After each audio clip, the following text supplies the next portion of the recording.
Inilunsad sa bayan ng Bautista, Pangasinan ang programang Laan para sa mga alagang aso at pusa na nag-alok ng libreng konsultasyon, anti-rabies vaccination, deworming, vitamin supplementation, castration at spaying. Layunin ng aktibidad na paigtingin ng kampanya para sa responsableng pangangalaga ng hayop at maiwasan ang pagkalat ng rabies sa komunidad.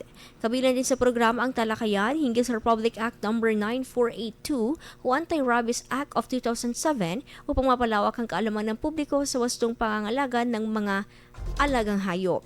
Suportado ng mga veterinaryo at katuwang na ahensya, bahagi ang inisyatibong ito ng patuloy na hakbang upang mapanatili ang kalusugan at kaligtasan ng parehong mamamayan at alagang hayop sa bayan.